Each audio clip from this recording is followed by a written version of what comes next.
just not showing people that there was any weakness in me. And I think that that created a lot of angst. It created a lot of difficulty because I had to kind of spin the plates. I believe that we spend so much time in this world trying to produce content, speak to everyone, share everything, that speaking is underrated.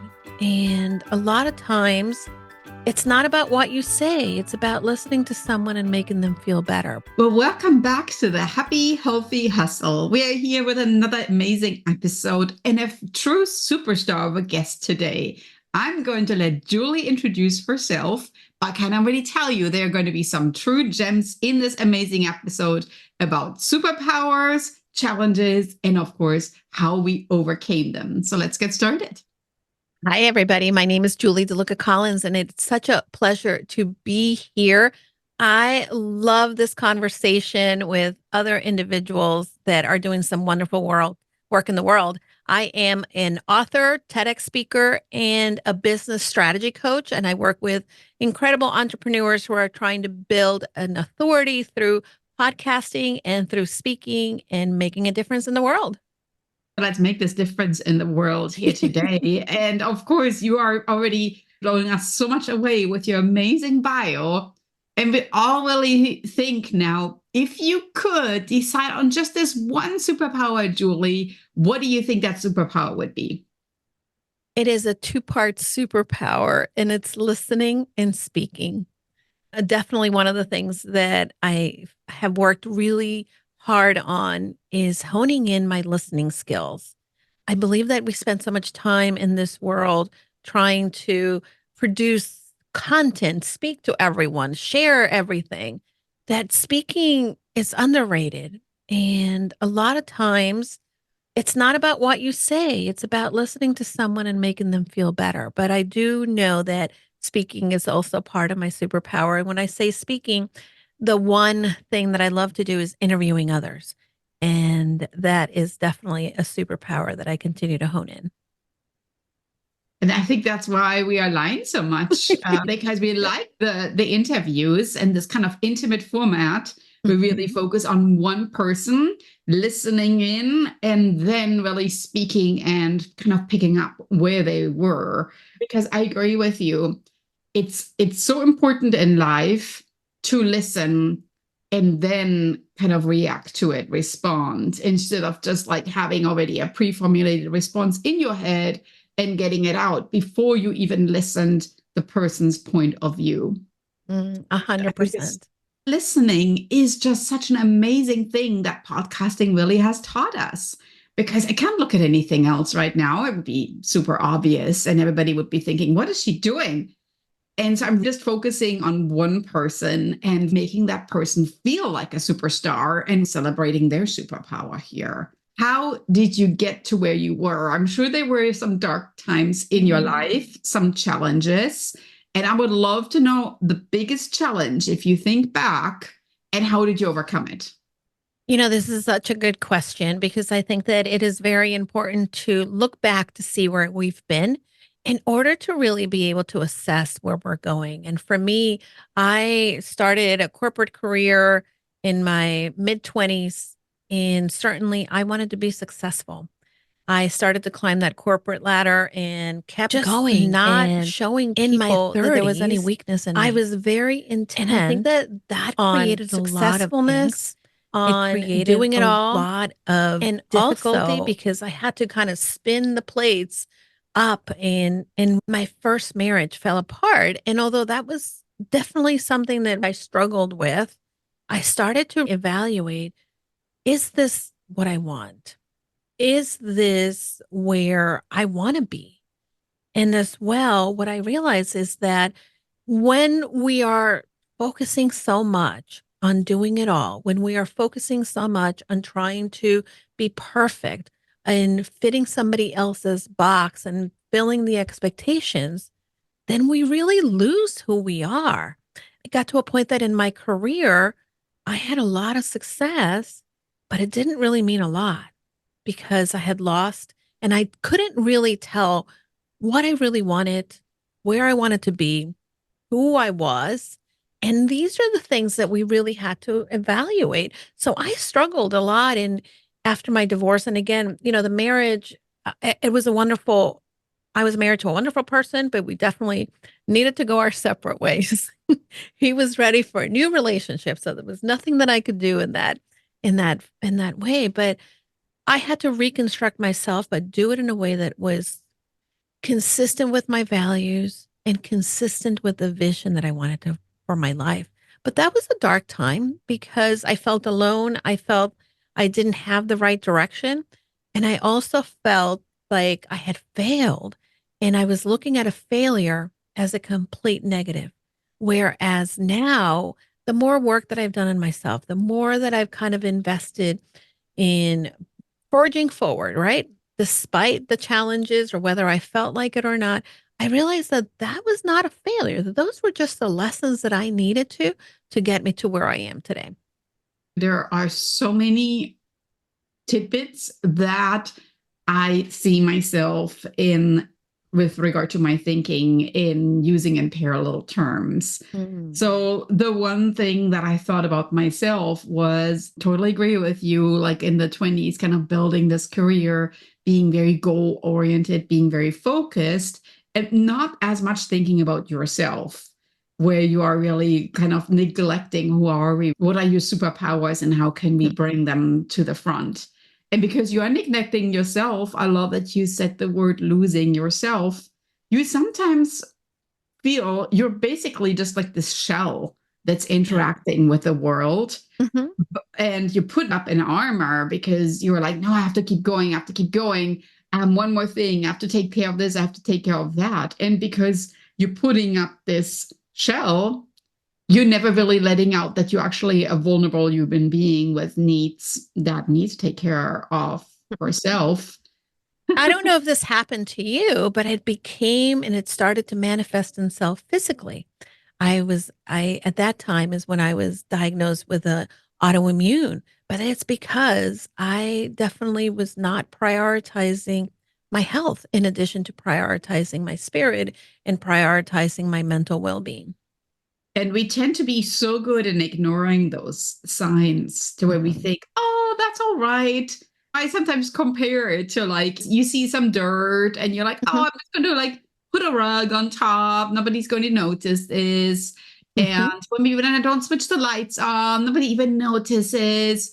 And so now you have the rug and you have darkness. And then maybe the next thing is like, oh, and maybe I'm just going to move on and I'm not even going to look this direction. This is kind of how it happens with our body. So we cover things up, we patch things up. Maybe we are basically just feeling like, oh, I love the thumbs up thing there. Right. Reactions.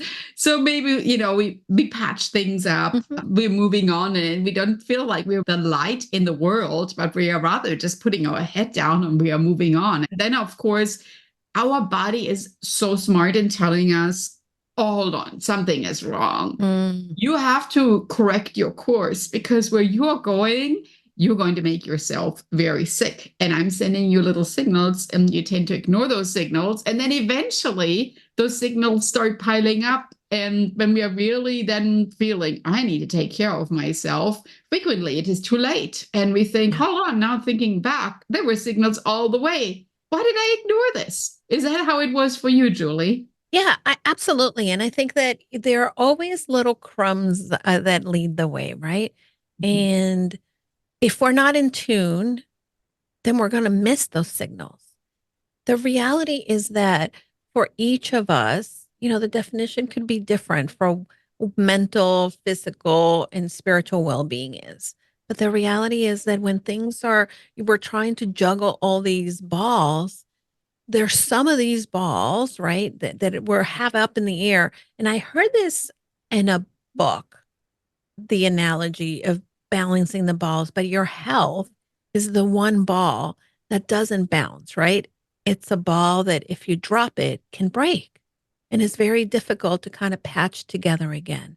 So ultimately, you have to really begin to pay attention with your heart, with the different signals, but you need to be in tune with, okay, how can I stop? How can I take a minute out? How can I start to kind of let go of the noise because there's always noise around us. There's always something dinging. There's always going to be someone who needs something from us. But this is where you have to learn to prioritize. You have to learn to say, okay, I am not going to XYZ. Maybe we need to take a lunch break. Maybe we need to go for a walk. Maybe we need to drink more water. So little things like that. Start to say no to the things that are somebody else's priority and find small ways in which you can start to prioritize yourself and get to know yourself enough so that you see the signals, right? You start to see the little crumbs that are maybe leading you and say, oh, maybe I need to recalibrate. Maybe I need to do this. But we're going to miss it if we continue to try to allow the noise of life get in the way. It's kind of like when you open your mailbox and there's like some junk mail in there. Mm-hmm. It's basically just, it just keeps going in. And the problem really is that it's such a time sucker. Yeah. And if you think about really letting the notifications be muted and dedicating yourself to something else, and how much time you used to spend on your email and email box. I would even go a step further. And I would say it is the part that we choose to keep in not in a different way, right? Who says that we have to be in inbox zero? The one thing that I started to do, and by the way, I don't know if you've taken the Enneagram, but I'm a 7 in the Enneagram, which I know enough that a 7 Enneagram means that I have that fear of missing out. And of course, for someone like me, having all these emails like, oh, but what if I miss something? What if whatever, right? I checked email and I typically don't check it on Sundays, but I checked it on Sunday because I was going to an event last night. And I knew that I had left my inbox at like almost 2 or 3. This morning when I logged on, I was at 200, even with all of my rules. And I thought, oh, this is crazy. And it can become overwhelming. And that's the mental drainage that we have. Things like looking at an email or being overwhelmed by so many of these tasks that we tend to put into our to-do list, right? So it's very important to be able to curate your experience. I don't make a list of a bunch of things that I need to do. I create one top task for the day, and then I move to the next. And then I said, well, I finished it. What else could I do that maybe I was going to put on my task for tomorrow? And I look at the end of the day and I celebrate, hey, I did it. I did it. And that also tends to motivate me and incentivize me to keep going. So what or who motivated you to overcome the challenges you were struggling with that you talked about earlier? Well, one of the biggest things that incentivized me to overcome the challenges is I knew that I did not want to grow old and not have mobility. I didn't want to have health issues. I wanted to travel. I wanted to do so many different things for my life. And if I was continuing the road that I was going, I was not going to be able to do all of those things. I sat down and I started to talk about, and this is a concept that I continue to use to this day. I write a letter to myself from the person who I've become in a year, in 3 years, and in 5 years. And that person tells me, hey, I've been traveling and I met some incredible people. I learned to do this, and this is how I felt when I did that. And that person then creates the picture of the kind of life that I want to be living. Then I take that experience and I say, well, if that's what I'm doing then, what did I need to do today to get me there? And then that helps me mold and create the type of behavior and actions, right, that propel me and get me closer to becoming that person. I let the wisdom of who I want to be be the wisdom that guides me. A lot of people, we look back into our past because it's easy to look at the past. And a lot of times we think, well, it's hard to change. I don't know. But most of us can look at the past and see, wow, I'm not the same person. I've evolved. So the reality is that you will evolve. you have to decide which way you want to evolve for the future. Are you doing it by default? Are you moving into the future, just letting things happen to you? Or are you making the decisions today that will allow you to be intentional in how you live your life in the future? I like the idea about the letter. So when do you do that? I love that you asked this. I do it in December. I do a lot of like self development in December.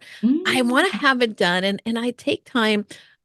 My dad passed away in December of 2014. So this year is going to be 10 years. And I was very close with my dad. And I remember as we were together prior to him passing, I did a lot of thinking. I did a lot of thought of, where have I been? And obviously, this great, very close relationship was shifting for me. So it put me in a position in which I started to say, well, his life ended, but what else do I want to do? He would always encourage me to go after my dreams. He would encourage me to dream big. And he would say, honey, you're so brave. Look at all the things that you've done. And I would think, no, I'm not brave at all. I don't know. But then it created that kind of ritual for me that as December comes and we're celebrating Christmas, and there's a level of me that still misses my dad, but I honor him and I honor his life and I honor my life, more importantly, by giving myself the space. And I start to recap. I like going through my calendar for the year and looking back, and I'll write for each month what was one thing that really happened, like the big, maybe I went to a big event, or I received a great news for something, or maybe one of the goals that I was setting out to complete came to pass, right? And I reevaluate where my year was. I also evaluate, hey, my theme for the year was, for instance, a couple of years ago, my theme for the year was connection. We were missing a lot of that connection. And I set out to create intentionality in how I connected with people. So when I reviewed my year, I asked, well, did I stay in alignment with what I wanted to do at the beginning of the year? And it's not so much about setting goals, it's about being and creating the actions that allow you to show up in the way that you want to be, in the way that you want to feel. And again, I move through, okay, now that I reviewed my year, what are the new things that I want to create? Do I want to continue doing the things that I did last year? So, for instance, connection might have been my word 2 years ago, but it's still a high value for me. I still prioritize connecting with friends, connecting with my clients, connecting with new people. And that continues to be part of the person that I become. I enjoy very much that you're not looking at New Year's resolutions, but rather at December, kind of like taking this look back, but Mhm. also into the future, and maybe not even at 1 year, but rather keeping it fluid and picking up a theme and thinking that's still a current theme, maybe that not. So kind of reevaluating, because I think we sometimes tend to push things to the side, Mm, just keep moving on. And there is so much gain that we really have by being retrospective yeah. and celebrating those wins and looking at each month and thinking, I'm sure something amazing happened. Let me look through my calendar. And Mhm. you might have forgotten about this, especially if Yeah. it was early in the year. But then at the end of the year, you realize how successful you truly were, even though maybe in that very moment you don't remember everything. But bringing it up to the surface is nearly like you're looking at all the changes that took place in yourself, in Yeah. everything that you learned. And that came from hard work, of course. So, really, how your hard work truly paid off in that year. Here's another tip that people may not realize. On my calendar, starting in 2014, I created a reoccurring appointment with myself Mhm. on the first of the month, and it's called Revisit My Life. And there's some months that I do it, and some months I'm like, oh, I'll do it later, and I don't get to it. But for the most part, it reminds me to look at, what am I doing? Am I doing what I wanted to do? Am I in the direction that I want to? What has kind of gotten me off track? And if I need to recalibrate, how will I do it? And do it on a monthly basis. Take time out to really evaluate where you are. Don't let a year pass you without you noticing what is happening for you. Revisit your life. I like that you're using the recurring appointments because I do that a lot on my calendar. And you talked about your father passing away in December of 2014. So I'm sorry to hear that. And my father also passed away in December. And actually, that's one recurring thing that I put those dates on my calendar when people pass away that are very important to me, just as I put birthdays on there. I also put on their dates when people passed away, because I think that it really makes you humble and honor that life happens so quickly. You don't want to miss out on it. And maybe on that day, set away some time that you can remember that special person that passed away, maybe making some recipes that that special person in your life really appreciated, and remembering them, because we want to keep those memories fresh. That's all what we have usually of that person. And it really helps if you kind of make like an annual celebration of life. Yes, absolutely. We see great minds think alike. And this is why I always enjoy speaking to you. But it's very important to be able to do that. Thank you, Julie. How can viewers get in touch with you? What would be the best way to hear even more of your amazing wisdom? Well, thank you so much. Most people can listen to my podcast. It is Casa de Confidence, and you can find it on all the podcasting platforms. If you want to follow me or connect with me, I love getting DMs on social media. Whatever your platform of choice is, you can find me at Julie DeLucca-Collins on Instagram, LinkedIn, Facebook, Pinterest, you name it, and TikTok as well, I suppose. So send me a DM. Tell me what you loved about this conversation. I always love hearing about it. My website is also goconfidentlycoaching.com. Thank you so much. And of course, we always want to build community, and collaborations might open up. Maybe somebody listened to this episode and there's something that you sparked in their train of thought. With that, we are at the end of our episode. Thanks, Julia, again for being here today. To the audience, I certainly look forward to connecting with you even more in that amazing next episode. Stay tuned. Because we're getting close to celebrating a big milestone in my life, but I'm not going to give it away right now here, because I would like that you tune in for the next episode, so you might find out what I'm actually kind of giving you some little hints at. Stay healthy and happy and keep hustling along. Thank you for having me. Have a great day, everyone.